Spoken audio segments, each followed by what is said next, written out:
At least 40 people were killed in Nigeria's Yobe state between Monday and Tuesday after suspected Boko Haram militants shot at villages and set off a landmine. In the first major attack on the northeastern state in 18 months, the police said on Wednesday. Now, the extremist group have been killing and abducting in Nigeria for over a decade. There's more information for you in this intro package. Take a listen. There seems to be no end in sight for the insecurity situation in Nigeria's northeast, as at least 40 people were killed in Yobe State earlier this week after suspected Boko Haram terrorists attacked the village in the first major attack on the northeastern state in 18 months. According to the police, gunmen stormed Gurokayeya village in Gaidam local government area of the state on Monday, opened fire on villagers, killing at least 17 people.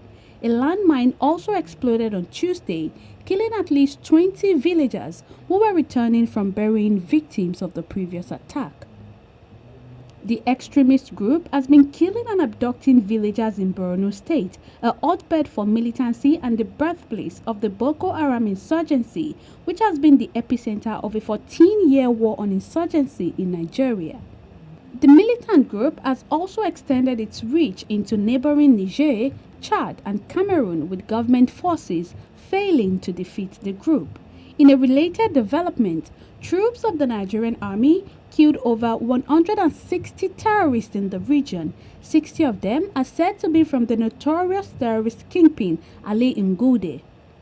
Nigeria's President Bola Tinubu and his cabinet on Monday approved $2.8 billion supplementary budget to fund urgent issues including defense and security. Preoccupied with the economy, President Tinubu is however yet to disclose how his administration intends to tackle insurgency in the north and widespread insecurity in other parts of the country. Of course, to shed more light on this, I am joined on the program today by security analyst Alex Okonkwo, all the way from Lagos. Thank you so much for your time, Alex. Good evening, Dapo. I'm pleased to be here. Well, good evening. Well, let's, of course, get the ball rolling here. Another very unfortunate incident in Nigeria. Now, from your own perspective, how will you rate Nigeria's fight against insurgency so far? Okay, yes, that's that's a nice question. Put that way. Well, we've been fighting insecurity for over 20 years, and to be honest with you, it's not been an easy ride for any president, at least since Goodluck Jonathan. I must say, what is happening here? What we have today is we have a former president. I'm talking of the last regime that empowered the military a lot. So a lot of the budget was used to arm and equip the military. This is very good. We must actually clap for him for doing that because the military was underfed and underserved for decades before. But it is not enough. I think Nigerians must understand we can't keep doing one thing of a pack of 4 things I give to you. If you do only one, of course you will not be successful. Because what we've done in the past, what President Buhari did in the past, was to arm the military properly, equip them sufficiently. The Air Force had jets everywhere. The Navy has been doing very well in terms of marine boats and all that, gunships and all that. But that is just one aspect of insecurity that we're tackling. It has to be holistic. So I am hoping personally that having a non-military president for the first time in a while, because don't forget Obasanjo was a military general, even Yaradua came from a military family, so the mentality is a bit different. But for once, we have a president who is a pure civilian and a former governor. So we are all hoping, at least from the security aspect of it, that he will bring the extra value that we've not been having. That is that extra side of it to insecurity that will help us move forward. Well, we will be, of course, in the course of the program, we'll talk about the approach of the new administration and, of course, what they hope to bring to the table. But I would like to take you on some of the things you said. You said the previous administration really funded the military, right? Or the security forces. Let's be holistic that way. But would you also say that looking at the money spent and the value, gotten, Would you say they're at par? No, definitely not. Definitely not. I mean, you're quite correct, because we have not done it holistically. You see, let me give you an example. What do you mean by holistically? Yes, because the reality is this. We have had several conversations on your channel and other ones. I've always said that insecurity, fighting it from the military aspect, is like fighting crime from the police aspect alone. Before the person becomes a criminal, he was once a hawker on the bridge around the Jelegba when he was 14. Then he started selling stolen mobile phones at 20. Then he became a bandit at 28. So there are several levels where we could have stopped that person from becoming a bandit. And all that aspects are failing in Nigeria. So if to allow the police tackle crime is to leave everything to worsen and then say, police, please do the job. That's exactly what we're doing with the army. So basically cannot do everything. Okay, so basically, if I'm to understand you perfectly well, you are saying that the approach the government is using isn't holistic enough, meaning that in a way maybe it's out of alignment. Now, I don't know if it's possible for you to maybe break it down further. What areas are they also meant to, consider, particularly the root cause of some of these, insurgencies we are seeing all over the place? Thank you for that lovely question. And that's the question we should be asking often. It's not what the Chief of Army Staff should do about insecurity, because the Chief of Army Staff cannot do more than you and I.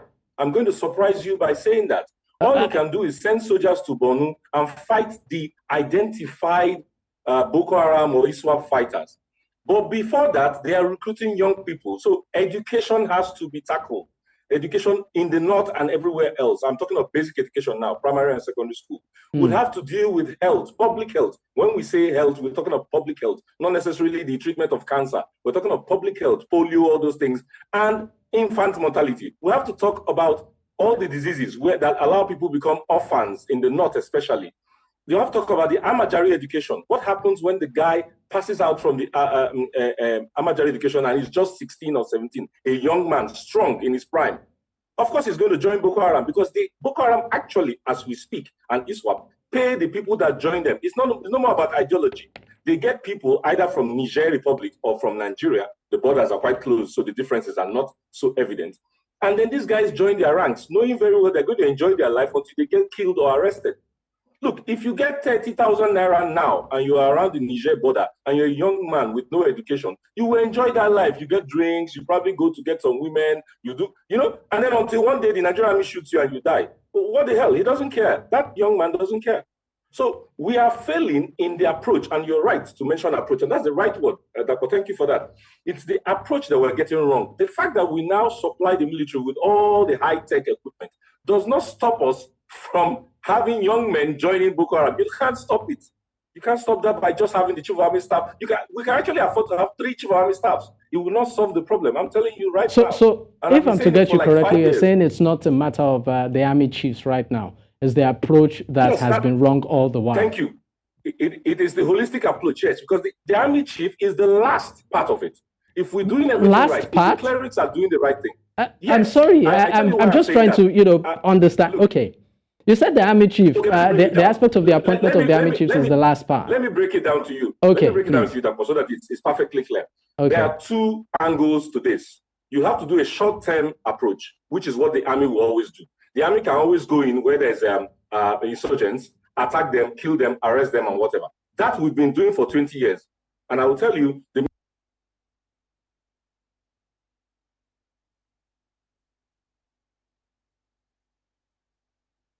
Hello, can you hear me? Yes, we can hear you. Please go ahead. Okay. Yes, sorry. The military guys have been doing that for 20 years. They've been well, and the Air Force has been doing very well. You know about the Tucano jets. Mm-hmm. So we are doing all those things well enough according to our budget. What we are not doing is how are we stopping? Look, the generation of Boko Haram fighters we are fighting now are the 3rd generation or the 4th generation. Because the 1st generation guys have died, or have been decimated, or have been arrested. The 2nd generation, the same thing. We have the 3rd generation. These guys are 20, 21, 22. So it means we're not stopping them from joining Boko Haram. So how long can we fight? That's the thing. Do you know that the war in Ethiopia, you mentioned the war in Ethiopia, has been going on for 40 years? Do you think it's the first fighters that started 40 years ago that are still fighting? Most of them are 60, are 70, if they're still alive. So there is a two-way approach. You'll be doing the soft whatever to stop them from joining insurgency. But you must do the military part of killing those who are fighting those who are there right now. And that's what we've been doing. But we've forgotten the other part. So I'm hoping that President Tinubu will wake up and do the social aspect so that the military will have a bit less to do. You cannot kill everybody. Okay. I like the word you used there. You said social aspect. So let's leave the offensive now. Let's move to the social. But we'll get to the current administration and their approach. My next, I call it question right now is, it appears like some of these insurgency groups are structured. And why do I say so? It's disturbing to hear that these communities actually pay taxes to these groups. And sometimes when they fail to pay, they come, they attack them, they kill them, they loot, and of course it makes the news. Now, how deep of an endemic is this problem? And what approach do you think needs to be adopted or hasn't been adopted to actually nip this problem in the bud? Okay, first thing first, that brings us back to the first issue, poverty. So a lot of the regions in the northwest are desertic, as you know. They're mostly farmers around the Chad Basin, so Borno and all that. They're mostly farmers, both in crops and fishery. And then we have a porous border with Niger Republic. Very important to state that. We're talking about 1,500 kilometers of border. I have to repeat that so that you hear me well. 1,500 kilometers of border. So you can never man it with human beings. It's not totally impossible. Even at 2 soldiers a kilometer, that's 3,000 soldiers you'll be engaging all year. It's not possible humanly. What that means is that people are crossing over. So when you see the man from Niger Republic, typical man from Niger Republic, and the typical man from, let us say, a village in Borno State, you will not know the difference. We don't have identity cards, you know that. We don't have means of reporting people that we see. I'm talking especially up north. They go to different kind of mosques, so that when they do their prayers, somebody from Borno can cross over and pray because they're very near, and someone from Niger can cross over. It's been happening for decades. It's not new. What that means is that we cannot follow up the rhythm of Boko Haram, because tomorrow morning, 5 young children that have finished Damajari school and have nothing to do can join them. We don't have that security intelligence to know who those kids are. So we will always be a little bit behind what Boko Haram is doing. But I say Boko Haram as a generic name. There's also ISWAP and there are other groups. So literally, we're dealing with several groups. There are also groups from Niger coming into Nigeria because they can get Nigerians to work for them as well. Now, there are arms all over the place. Arms and ammunition all over these places I'm talking about. You remember the last incident was actually through using landmines. Yeah. I want to suspect those landmines come from either the Niger military, that is stolen from the Niger military, or captured from our side. But we don't necessarily use landmines a lot. So I suspect it's from Niger, smuggled from Niger or from Chad. These are like vestige of the Chadian war, if you remember. So you see you see the situation I'm painting. I'm painting a situation that poverty, poor education, poor parenthood, are leading us to people who can, move from side to side. Today, you see the images you're showing on your screen. These guys, when you see them in the market in the morning, you will not know that they're Boko Haram fighters in the evening. There's no way you would know because they're dressed like locals. And now you talked about taxation. What they are doing actually, and they've been doing it for some years too, is that they go around farmers because they too need to eat. Don't forget, while they are Boko Haram activists, they need to eat. So they come to raid farmers, raid the cattle rearers, and take cattle away. They now tell these guys that we will secure you. You will not be harmed as long as you give us some money or some goods. When we say taxation, it doesn't mean it's money. They're going back to the medieval age. They also get it in goods, in cattle and whatever. So we have a system parallel to our government going on in the north. It's a little bit like what the Italians had with the mafia in the 70s. So I'm sorry to come in here. Yes. So is it a situation of fear that's on the part of the community and lack of trust in the existing security apparatus that we see situations whereby their allegiance lies in some places more to these insurgent groups than even the government structures there?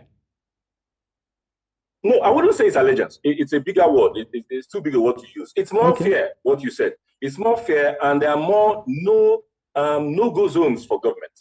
Look, what do you mean by no-go zones? Sorry, no-go zones for government. How is that? Yes, because what we do is we do a fireman approach to it. When we hear that there's an attack, like what happened in Yobe, the military is everywhere there. If you go there today in Yobe, I mean, you will not be able to, there's no land for you to stand. The soldiers are everywhere. But they've come after the attack. You see what I'm saying? So it doesn't make much sense. The place is securized as we speak. In fact, a fly cannot find a place to stay in Yobe as we speak. But that's not the point. The action will take place somewhere else. And the military cannot follow up. So we will need people, governments to be involved. When I say government to be involved, I don't mean sending a senator. I mean when we start having an education system over there, when we start having a health system, when we start having the clerics locally taking part, they are all non-state actors that do government work. When we start having the traditional rulers get involved, we will start having peace. Government will not be able to do those things directly. So non-state actors exist only for the reasons I'm giving now, to be able to take action on remote areas. Some of these areas are not even on the national grid. So there's no electricity. Okay. My brother, at 8 p.m., it feels like it's 12 midnight. You don't see anybody. So what are you going to do? Well, Alex, interesting times. But Alex, of course, I might just need to move away from you, because joining me right now on the program to further shed more light on this is George Brown, also a security analyst, but from Rivers State. George, thank you so much for your time.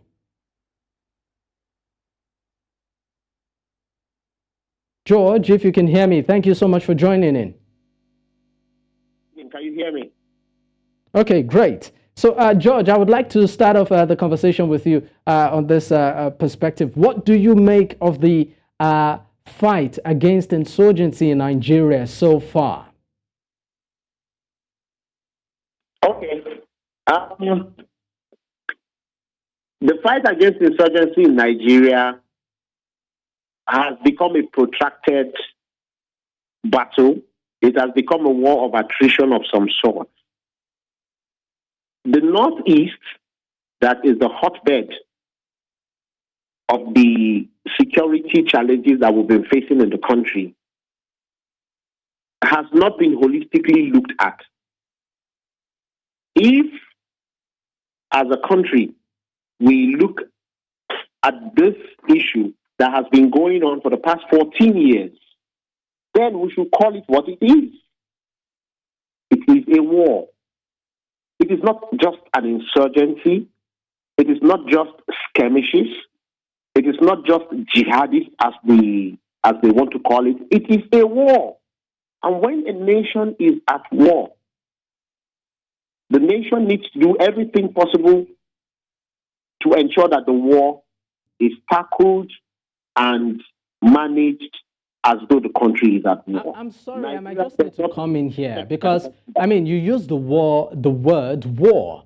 There are parameters before you can say, a crisis has escalated, or, a state of unrest has escalated into a war situation. What parameters would you say is taken to, of course, make you use such a strong word to say that it's a war?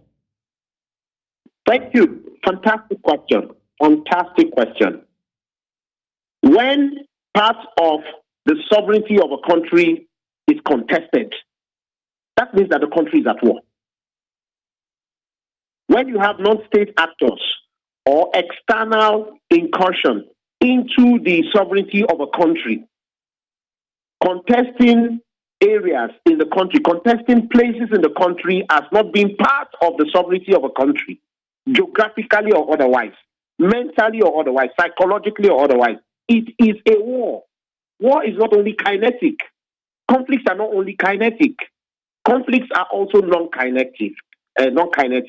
Conflicts are also, we've seen conflicts that have been brewing from the basis of working on the psyche of the people, brainwashing the people, and all that. Now, if we look at Boko Haram, for example, Boko Haram was established in 2002. And it took Boko Haram 6 years to turn into an insurgency. 6 years.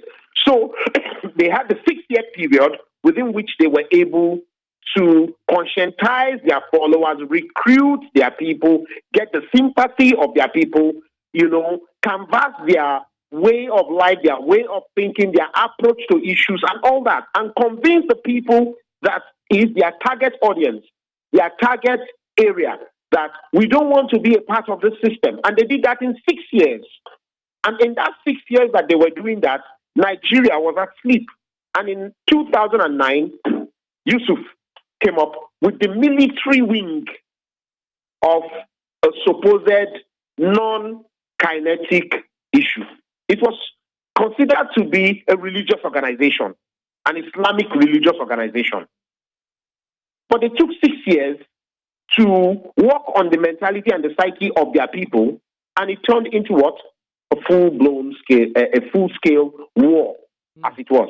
And from 2009 to date, it has not abated. In 2014, they had their high point with the Chibok girls kidnapped. And we had the Dapchi girls, and on and on and on. And Nigeria has lost considerable manpower in the process. And committed so much in fighting that. So it is a war. All right, I will still stay on you on this. Now, what would you say, about the approach? Initially, I was having conversation with Alex, and he said that our approach, in a way, has not been in total alignment, that there are certain areas which he dubbed the social aspect of the war. That's according to Alex, who is also on the program, saying that everything really doesn't have to be the military or the use of force. Do you also buy into that school of thought? Yeah, I agree with Alex to an extent, though I have not heard all that he said, so I cannot agree with him completely, but I agree with him to an extent that obviously this is a war of attrition, basically. It's a war of attrition. So you don't use just kinetic approaches to this. You also use other non-kinetic measures, buying of hearts and minds, infiltrating the area, getting enough of intelligence, and improving the life of the people as against what is being used as the base to recruit the people. Because the basic reason of Boko Haram is economic. It's not religious. It is economic. And religion was used as a basis to take advantage of the weakness of the economy. All right. I want to go to Alex right now. Alex, let's look at the kind of weapons and ammunition, of course, these groups, insurgency groups use. You would say to a very large extent, they're pretty much sophisticated. Let's talk about their funding. Is it like, in terms of funding, the government isn't doing enough to nip, their sources, or there's just a total blind eye to that aspect? Alex, are you there? We said it earlier. We are one step behind, unfortunately. These guys are younger. They're younger than the initial first generation of Boko Haram. Let me just put it that way. So they're also using internet. They're also using Forex. Transactions are going on in Niger, in Chad, in Cameroon, in Nigeria, other places. Kidnappings are going on. So ransoms are being paid all across the continent. It's not just a Nigerian phenomenon. In the Sahel, a lot of that is going on. Funds are being diverted. Local people have some interest. Let's not rule that away. It's not just purely Boko Haram fights against Nigeria. There are people in local areas that have interest. Armed merchants exist, and they still do. A lot of arm has come down from Niger Republic and through Libya. From Libya through Niger Republic. So there are various sources, actually. When Mr. Brown was saying, let's work more on the intelligence, I'm sure that's what he meant. He meant like we should work more on those things that would handicap the group. And even though he used a big word saying war, we all understand what he meant. He meant that because it's been going on for a while, we should tackle this as a war, which means use all the parameters. It also means more intelligence. It also means infiltration. It also means several other things, maybe even bombarding, in preventive bombardment. So that's what he meant when he said war. It doesn't necessarily mean that all of us should go into war. What he meant was that being that it was protracted, we should take it as a bigger offensive mission for all of us. So there are ways. Boko Haram, ISWAP, and others have ways of getting arms. Don't forget, initially, they were having successes against the Nigerian army. So some of those arms are actually arms that belong to us. But they've been using RPGs for a while, anti-tank guns for a while. They used to even have gunships, on pickups. So you saw that. And so arms are always available. And it's a big market. And so it's not a difficult thing to get at all. All right, gentlemen, at this point, we need to go on a quick break. And of course, when we come back, the conversation will continue. Do stay with us.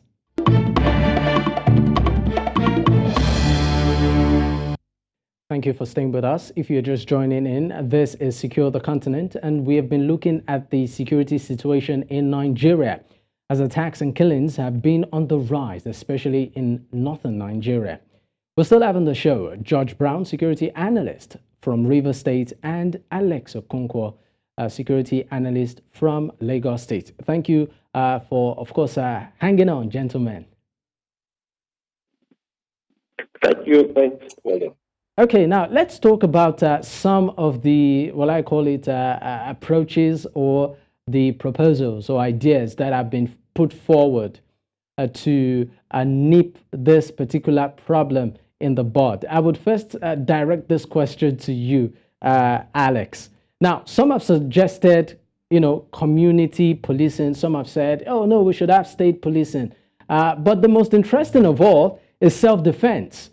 We've seen governors openly say that it's time for private citizens to have access to, carry weapons, arms. What's your take on this particular, will I call it idea or initiative right now? Okay, for some of us who follow these security incidents for years, that's a joke. That's a very bad joke. First, you where call are they it going a to joke? get the arms from? Yes, very bad joke. Very bad joke from somebody who's in the executive. Where are they going to get the arms from? Let me just ask questions and make all of us frown. Who's going to train them? Do you think if I give you a pistol now, a military pistol, you'll be able to shoot it and shoot it directly at somebody? Where are you going to get the arms from? Who's going to pay for them? You see, we've already asked 4 questions. Nobody can give one single answer to that. What's going to happen when you use the arm to kill your neighbor because he looked at your wife wrongly? We'll go from one problem to another. So, you see, we can't run away from doing the work that we have to do to get the country secured. I understand the governor's frustration. We all remember Governor Otum, who was very frustrated in Benue State. We remember Zulum when he first came, how he was very frustrated in Borno. He's not looking that bad today. What is happening is this. As we speak, we have close to 100,000 Boko Haram and ISWAP repentants, call them whatever you want to call them, who are like IDPs as we speak. These are different from the other IDPs that we have, that are almost 1 million. These people are all scattered in the Northwest. We don't know what to do going forward or going back. These people, some of them are adults already, some are young people who will become adults in the next years. What are we going to do? What are we going to do with these people? They are men. Most of them are men, actually. Of course, there are women and children as well. We don't have any idea of how this thing is going to backfire when we don't get it right. As we speak, 200,000 young people are still coming out from the Amajari schools. Amajari schools is like secondary school, but in Arabic, and it's based on local learning. So they're not adapted to work in a bank in Lagos or work in a bank in Abuja or work. So what are we going to do with all these people? We're not going to millions of people who are already in that location, but who are not adapted to our current society. So until we start looking at it from an angle that the danger is here, but also ahead of us, we will not be able to look. The military guys are doing what they can do according to the resources available today. When I say resources, sorry, I don't mean just money. It also has to do with manpower, training, intelligence, etc., and etc. So based on the resources we have today, they are not doing too bad. That must be said. But it's not enough. Because we have to, if not, you're just telling them, wait for the next guy to be 18, carry arms, and then you kill him. This will continue for 100 years. I would like to never be able to have enough men to fight enough insurgencies that are coming up. Don't forget there's the Southeast too, and there's the South. I mean, we're talking of Boko Haram is just the only problem we have. And there's still kidnapping going on. So which kind of military do you need? All right, Alex, I'll just need to leave you briefly. I'd like to go to Brown. Brown, what's your take on self-defense? Okay, we, of course, are trying to connect with Brown. But Alex, I would stay with you on this one. I mean, you have totally said that possession of private arms, it's not the way to go. But wouldn't you also want to say that depending on the peculiarity of certain environments, right? That might just be an option to maybe adopt. So we know that most of the time when all of these attacks happen, it's usually in the hinterland, places where maybe before security forces will get there, they might need an hour or two. It would take some time, and these insurgents will have done their worst.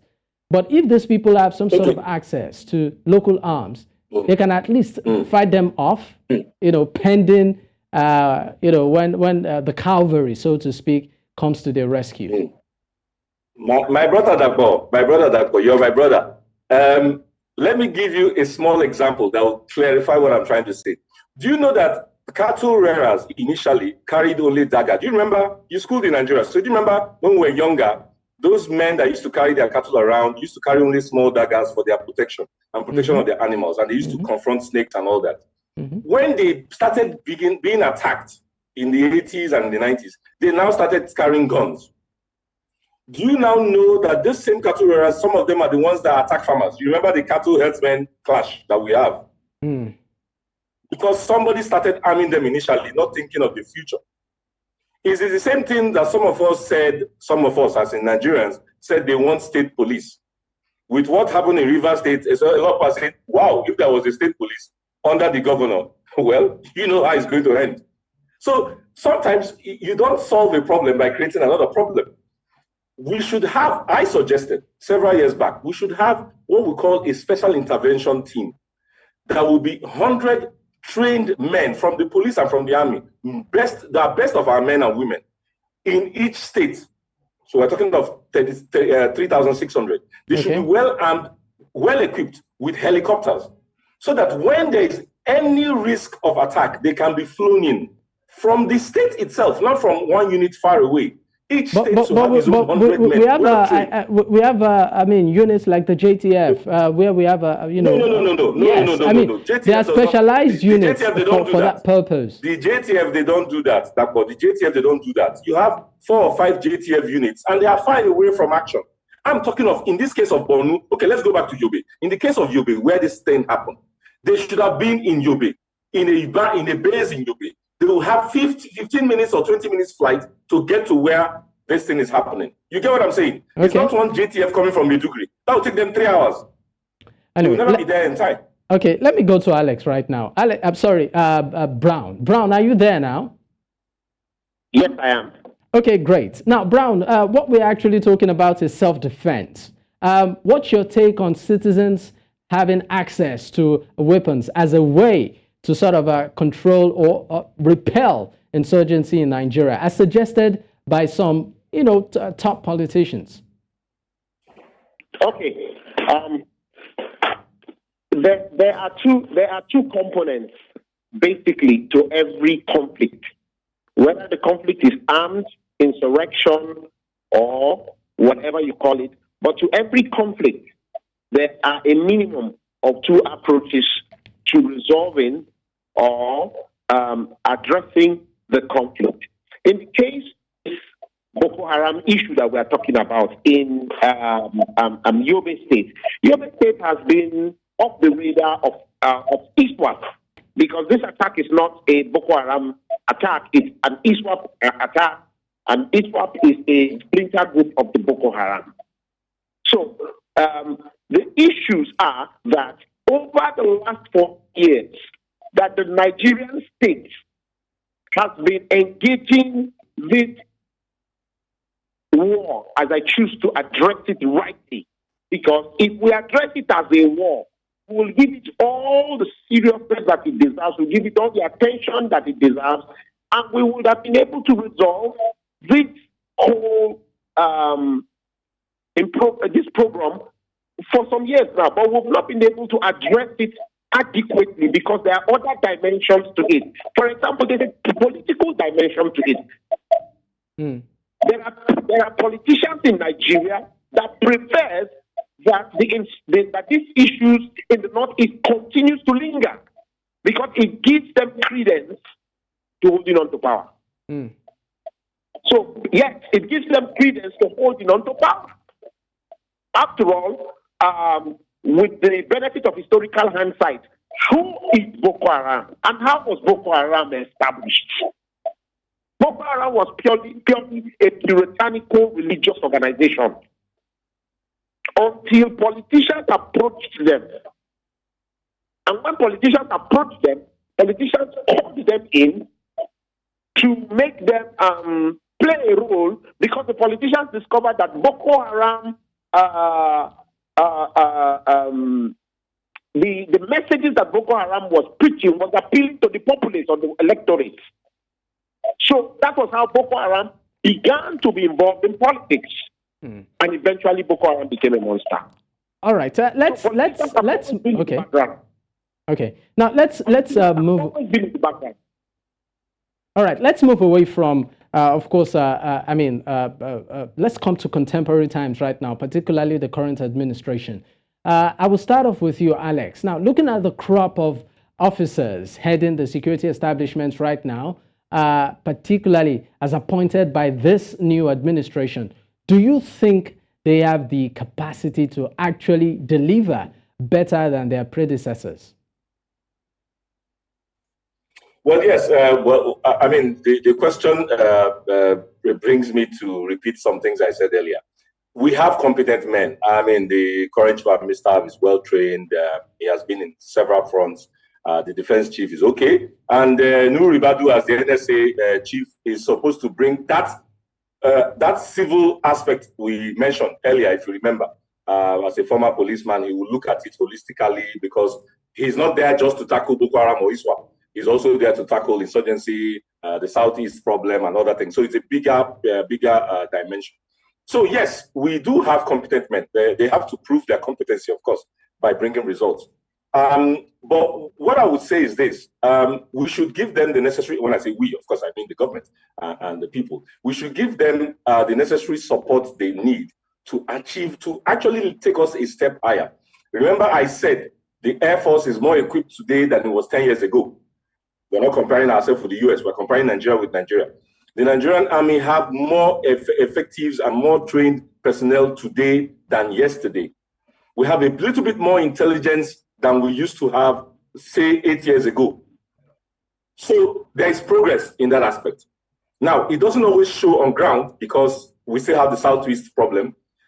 We still have issues going on with Bornu, and we've seen it in Yobe and Sokoto and all that. We still have our problem with Niger. The borders are still porous.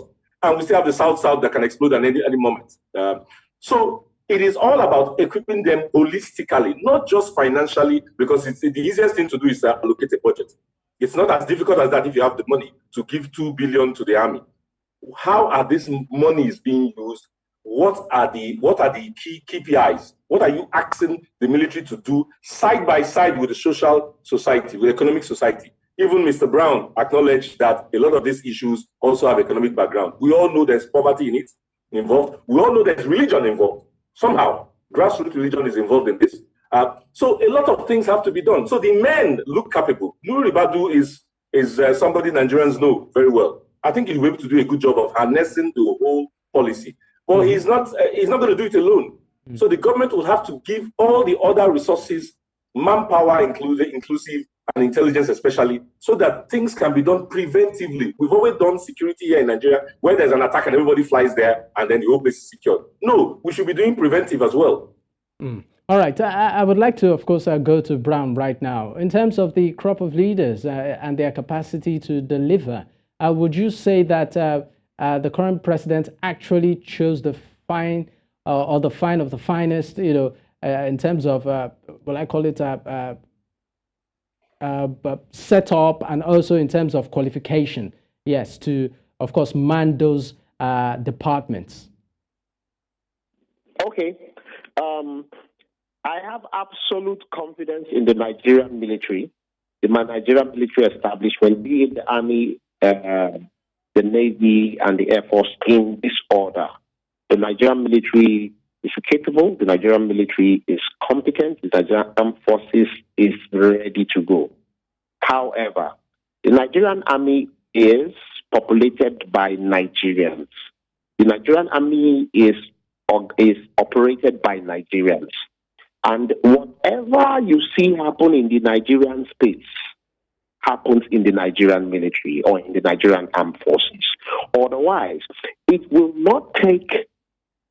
not a function of the commander-in-chief to ensure that skirmishes like this are brought to the end.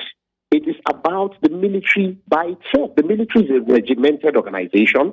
The military has her own ways of operations, have our own modus operandi. The military is an exclusive establishment that has her own ways. In fact, let us know that the Nigerian military, I'm sorry to say, is populated by very educated, competent, qualified, and exceptionally brilliant people than most government organizations in this country. Ministries, departments, and agencies, they don't have the kind of capacity that the Nigerian military has. All right. With due respect to MDH. Yes. So it is not about the Nigerian military not being able, but it's about the political will. The political will missing. Well, gentlemen, in 30 seconds. It's about the political will. Okay, great. Now, in 30 seconds, of course, we are pressed with time. I would, of course, like to take your opinion. George, what do you think this administration needs to do to ensure that there is security of lives and property and there's progress in our fight against insurgency?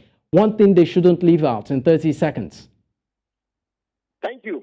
The current administration should do quick wins. How? The current administration should not only focus on the economy. The president has himself multiplied into different ministers. So it is just for the president to adequately supervise the ministers. Get the Minister of Defense, the Defense Establishment, the Joint Chiefs of Staff, all of them, get them, go to a tree, sit down with them. It's not about throwing in money. The equipment are there. Everything is there. The insurgents are no more equipped than the Nigerian military. The Nigerian military is better equipped, better motivated than them. So it's just for better equipped and better motivated than them. But there are empty spaces where the government is absent. Okay. So because the government is empty in this is not present in these empty spaces, the criminals go in there and influence the people. And because the government is not available, the economic, they begin to recruit these people. The first generation of Boko Haram. George, I'm sorry, I just need to cut in because we need to also take Alex's opinion on this. Alex, 30 seconds. What do you think the current administration should do to ensure security and, of course, progress in the fight against insurgency? It encompasses a little bit of what my colleague said, but I would just add to this. There should be a clear policy, holistic policy of where we want to get to in the short term. And that involves education, economic part, and social, of course, military. But we're all waiting anxiously for the president to come up with a blueprint of where we should be in the next 10 years in terms of insecurity. And insecurity has to do with food insecurity, health insecurity, military insecurity. All these things work together. You cannot separate one. Remember, I said it in the beginning. You cannot take one out of the pack and say you're solving this. If you're not solving the other one, it's going to come back on you. All right. Thank you so much for your time, gentlemen. George Brown, security analyst from Rivers State, and also Alex Okonkwo, a security analyst from Lagos State, Nigeria. Thank you once again, gentlemen. God bless you. And of course, as we wrap up the show, security of lives and property is the pivotal role of the government, particularly for the growth and prosperity of the nation. The absence of this particular responsibility is like eating a meal without salt or seasoning. Every government owes it a point of duty to make this a priority for all. It's non-negotiable. And it's a wrap on today's show. Join me again next time. My name is Dapo Adegboye. Stay safe. Bye for now.